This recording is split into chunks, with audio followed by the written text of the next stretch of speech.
අද වීඩියෝ තුළින් කොරියාවේ රෝහල් පද්ධතිය පිළිබඳව යම් පෙන්වා දීමක් සිදු කිරීමට උත්සාහ කරන්නම්. කොරියාවේ රෝහල් පද්ධතිය පුළුල් පරාසයක් තුළ වර්ගීකරණය කිරීමට හැකියවත් ප්‍රධාන වශයෙන් කොටස් තුනක් යටතේ බෙදා පෙන්වීමක් සිදු කර හැකි වෙනවා.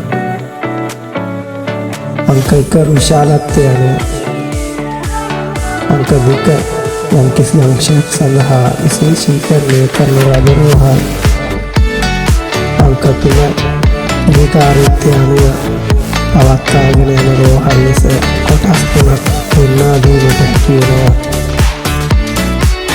අපි මේවා පිළිබඳව ටිකක් විස්තර වශයෙන් සොයා බැලීමක් සිදු කරමු. අංක 1 ලෙස සඳහන් කළ රෝහලේ විශාලත්වය සලකා බලන විටදී පළමුව සාමාන්‍ය ලෙස පෙන්වා දීමට හැකි වෙනවා. මේ වාගේ සාමාන්‍ය වෛද්‍යවරු එක්කෙනෙකු හෝ කිහිප දෙනෙක් සිටින කුඩා වෛද්‍ය ස්ථාන වෙනවා. සාමාන්‍ය ප්‍රාථමික තත්ත්වයේ සත්කාර පරීක්ෂාවන් සඳහා සුළු ප්‍රතිකාර ලබාගත හැකි වෙනවා. මේවා ජනාකීර්ණ ස්ථානවල දැකීමට හැකි වෙනවා.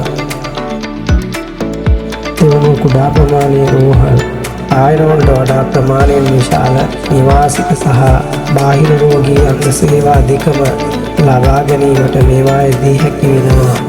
ඒ වගේම කුඩා සත්කම් ඇතුළු ප්‍රතිකාර සේවාවන් ලබාගත හැකි වෙනවා. විශාලත්වය අනුව වර්ගීකරණයේදී තුන්වනුවට අපට හමුවන්නේ සාමාන්‍ය රෝහල්. අවම වශයෙන් 100කට වඩා වැඩි ඇති අතරම විශේෂඥ වෛද්‍යවරු සිටීම වගේම වෛද්‍ය දෙපාර්තමේන්තු 7ක්වත් තිබෙන රෝහල් සාමාන්‍ය රෝහල් ලෙස පෙන්වා දිය හැකි වෙනවා. විශාලත්වය අනුව වර්ගීකරණයේදී හතරවනුවට හමුවන්නේ තෘතීක රෝහල්. කොරියාවේ ඉහළ මට්ටමේ ධර්ම සංකීර්ණ රෝග සඳහා විශේෂ ප්‍රතිකාර ලබා දීමක් මේවායේදී සිදු කරනවා. උසස් වෛද්‍ය තාක්ෂණය වගේම පර්යේෂණ මධ්‍යස්ථානවලින්ද සමන්විත වෙනවා. ඊළඟට අප අංක 2 වශයෙන් පෙන්වා දුන් විශේෂිත රෝහල්. මේවායේ යම්කිසි ශේෂ්ත්‍රයක් කෙරෙහි විශේෂ අවධානය යොමු කර නිර්මාණය කර පවතින අතර විශ්වවිද්‍යාල රෝහල්, පිළිකා රෝහල්, පුනරුත්ථාපන රෝහල්, මානසික රෝහල්, මාතෘ රෝහල්, සාම්ප්‍රදායික කොරියානු වෛද්‍ය රෝහල් වැනි දේ මේ යටතේ පෙන්වා දීමට හැකි වෙනවා. තුන්වෙනියට අපට හමුවන්නේ ඉදිකාරීත්වය පදනම් කරගත් රෝහල්. මේ යටතේ පළමුව රාජ්‍ය රෝහල් පෙන්වා දිය හැකි වෙනවා. රාජ්‍ය රෝහල් වලදී රජය විසින් හෝ ප්‍රාදේශීය සභා හෝ නගර සභා විසින් ක්‍රියාත්මක කිරීමක් සිදු වෙනවා. ඊළඟට පෞද්ගලික රෝහල්. පෞද්ගලික හිමිකාරීත්වයට යටතේ ක්‍රියාත්මක වන මෙම රෝහල් කොරියාවේ බහුලව දැකිය හැකි වෙනවා. මීට අමතරව හමුදා රෝහල්. හමුදා නිලධාරීන් වෙනුවෙන් පවත්වාගෙන යන රෝහල් මේ යටතේ පෙන්වා දීමට හැකි වෙනවා.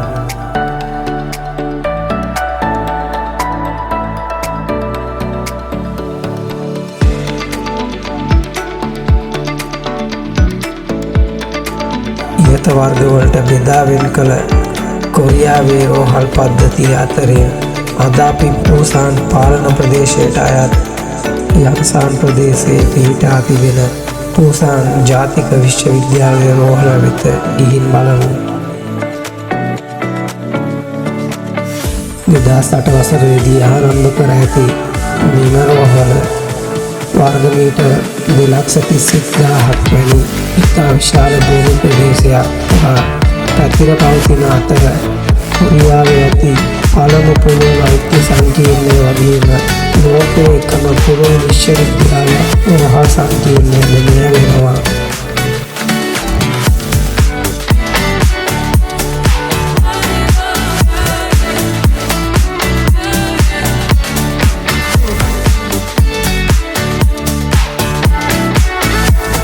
මේ විශ්වවිද්‍යාලීය විශේෂ වෛද්‍ය රෝහල් කටයුතු වලට අමතරව ළමා රෝහලක්, දන්ත රෝහලක්, පුනරුත්ථාපන රෝහලක්, විශේෂිත රෝග මධ්‍යස්ථානයක්, රසායනික අත්අදා බැලීමේ මධ්‍යස්ථානයක් ඇතුළුව විශේෂ මධ්‍යස්ථාන 11කින් සහ සායන 23ක් යටතේ පවත්වාගෙන යාමක් සිදු කරනවා.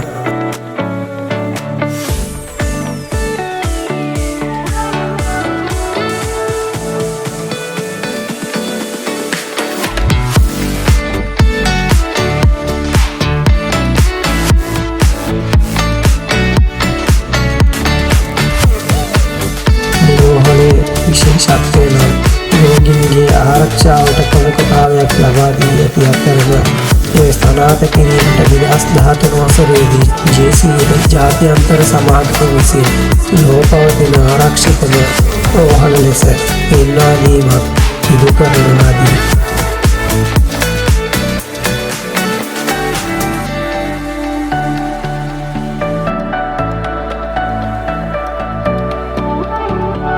මේ දකුණු පසින් නැති කවුන්ටර් තුළින් රෝගීන් රෝහල්ගත කිරීම සහ ප්‍රතිකාර අවසන් වූ පසු මුදල් ගෙවීම සඳහා එම ස්ථානය වෙන් කර පවතිනවා. වම් පසින් ඇති කවුන්ටර් තුළින් සායන කටයුතු සඳහා පැමිණෙන රෝගීන් වගේම වෛද්‍ය වාර්තා කටයුතු වගේම මුදල් ගෙවීම මෙම ස්ථානයෙන් සිදු කළ හැකි වෙනවා. මෙහිදී අපට දැකගත හැකි වෙන්නේ රෝහලේ පිහිටීම සම්බන්ධව දළ ත්‍රිමාණ සැලැස්මක් වෙනවා.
මේ ඉදිරියේ ඇති කවුන්ටරය තුළින් තොරතුරු සහ අනෙකුත් සහායන් පිළිබඳව විමසීමක් සිදු කළ හැකි වෙනවා.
නවීන තාක්ෂණික රසායන ආධාර වලින් වගේම ලෝකයේ පවතින අතිනවීන වෛද්‍ය උපකරණ සහ යන්ත්‍ර භාවිතා කොට අතිදක්ෂ වෛද්‍ය කණ්ඩායමක් සහ කාර්ය මණ්ඩලයකින් සමන්විත වෙනවා.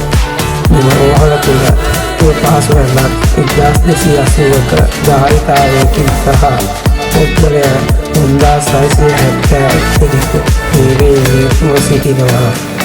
මේ වෛද්‍යවරුන් 511ක් සහ හෙදියන් 1000 80 දෙනෙකු සේවය කිරීමක් සිදු කරනවා.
ඉහළින් පුවරුවක් මගින් මහලට අදාළ ලබාගත හැකි ප්‍රතිකාර සහ සේවාවන් පිළිබඳව දැකගත හැකි වෙනවා.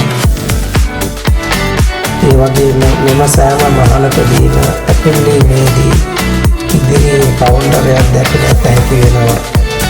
එම ස්ථානයේ පිහිටි යන්ත්‍රය මගින් මුදල් දීමක් එම ස්ථානයේ ඇති නියෝජිතයා වෙත තමන්ට ලැබී ඇති තොරතුරු පත්‍රිකාව ඉදිරිපත් කිරීම තුළින් මුදල් ගෙවා ප්‍රතිකාරාංශය වෙතට තුළීමක් සිදු කළ හැකි වෙනවා.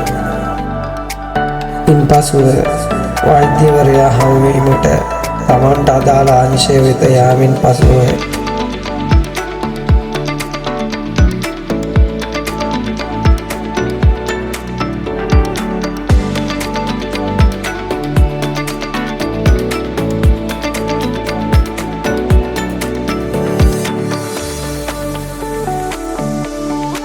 ඉදිරියේ ඇති යන්ත්‍රය මගින් අංකයක් ලබාගෙන ඉදිරියේ සිටින නියෝජිතයා මගින් ලියාපදිංචි කර ගත හැකි වෙනවා.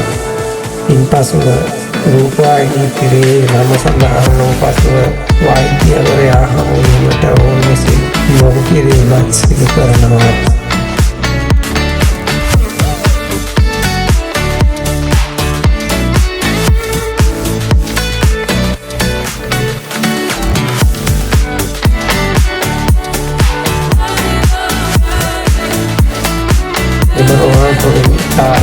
මන් සහ කාර්යක්ෂම සේවාවක් සිදු කරන අතර දින සහ කාලය වෙන් කරවාගෙන පැමිණීම තුළින් කිසිදු තදබදයකින් අපහසුතාවයකින් තොරව පහසුවෙන් සේවය ලබාගත හැකි වෙනවා. පළමුව වෛද්‍ය ප්‍රතිකාර සඳහා පැමිණීමේදී කුඩා ප්‍රමාණයක රෝහල් වෛද්‍යවරුන්ගේ අනුමැතිය මත මෙම ස්ථානයට පැමිණ ඉදිරියේ ඇති තොරතුරු විමසීමේ කවුන්ටරය තුළින් විමසූ විට අදාළ අංශය වෙත යොමු කිරීම සිදු කරනවා. එම අදාළ ස්ථානයේ ඉදිරියේ ඇති කවුන්ටරයට මුදල් ගෙවීමෙන් පසුව තමන් වෙතට විස්තර පත්‍රිකාවන් ලබාගත හැකි වෙනවා. එම පත්‍රිකාව වෛද්‍ය ප්‍රතිකාර අංශයේ ඉදිරියේ කවුන්ටරය වෙත ලබා දීමෙන් පසුව වෛද්‍යවරයා වෙත යොමු කිරීමක් ඔවුන් විසින් සිදු කරනවා. ඉන්පසු වෛද්‍යවරයා විසින් අදාළ පරීක්ෂණ කටයුතු සඳහා යොමු කොට නිශ්චිත තත්ත්වය අනුව ප්‍රතිකාර හෝ පැත්තමස් සඳහා යොමු කිරීමට දින සහ කාලය ලබා දීම සිදු කරනවා. මෙම රෝහලේ ප්‍රතිකාර ලබා ගැනීම සඳහා අපට කැමති ආකාරයකට පැමිණ ප්‍රතිකාර ලබා ගැනීම සිදු කර නොහැකි වෙනවා. අප විසින් දිනයක් වෙලාවක් වෙන් කරගෙන පැමිණිය යුතු වෙනවා. ඒ වගේම මෙවැනි විශාල ප්‍රමාණයේ රෝහල්වලදී කුඩා රෝග තත්ත්වයන් සඳහා ප්‍රතිකාර ලබාගත නොහැකි වන අතරම කලින් සඳහන් කළ ආකාරයට කුඩා ප්‍රමාණයේ රෝහල් තුලින් ප්‍රතිකාර ලබා ගැනීමෙන් පසුව එම රෝහල්වල පාසුකම් ප්‍රමාණවත් නොවීම තුළින් එම රෝහල වෙත වෛද්‍ය අනුමැතියක් සහිතව යොමු කිරීම සිදු කළ යුතු වෙනවා. ඉන්පසුව නැවත මෙම රෝහල තුළ සියලුම පරීක්ෂණ කටයුතු නැවත සිදු කර වෛද්‍යවරයා විසින් පරීක්ෂා කිරීමෙන් පසුව රෝගය ප්‍රතිකාර තුළින් හෝ පැත්තමක් මගින් සිදු කළ යුතු ආකාරයෙන් පෙන්වා දීම සිදු කරනවා. ඉන්පසුව දින සහ කාලය ලබා දීමෙන් පසුව එම කටයුතු සිදු කරගත හැකි වෙනවා. අදාළ දිනවතාවන් අනුව නැවත පැමිණ සායනවලට පැමිණ පරීක්ෂා කළ ගත යුතු වෙනවා. රෝහලේ නතර වී ප්‍රතිකාර ගන්නේ නම් හෝ MRI වැනි පරීක්ෂණ සඳහා පැමිණියේ නම් රෝගීන් මෙහි ඇති විශේෂ අණුව සහ පොරවන භාවිතා කිරීමට සිදු වෙනවා. ඒවා ලබා ඇති ස්ථානයේ තමන් කැමති ආකාරයකට භාවිතා කිරීමට පිරිසිදු සහ පිළිවෙලට සකස් කර පවතිනවා.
මෙහිදී රෝහල ඉහළ මාලය තුළ රෝගීන් වෙනුවෙන් නිදහසේ ඇවිද යාමට උද්‍යානයක් ඇතුළු සියලු පහසුකම් වලින් සමන්විත වෙනවා.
මෙහි GS25 මාට් එක තුළින් ආහාර පළතුරු ඇතුළු එදිනෙදා ජීවිතයේ අවශ්‍ය සියලුම දේ ලබාගත හැකි වෙනවා.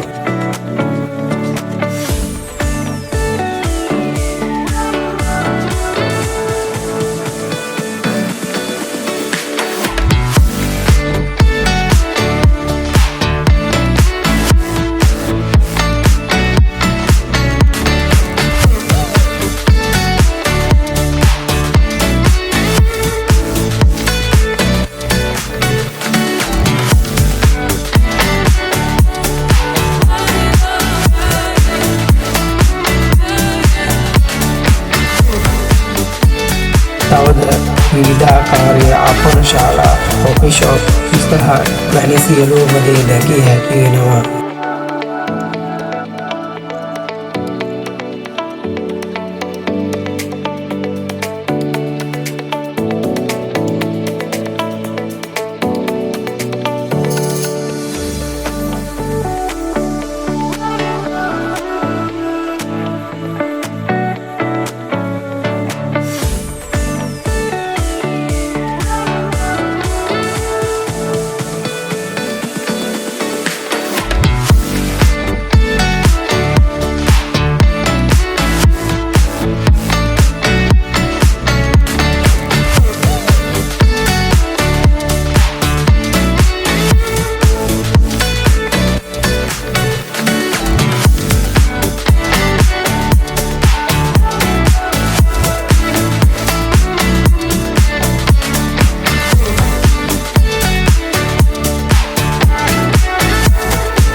මේට අමතරව ෆාමසි සේවාව සහ බැංකු කටයුතු වගේම ATM පාස්කෝවද මෙහිදී ලබාගත හැකි වෙනවා.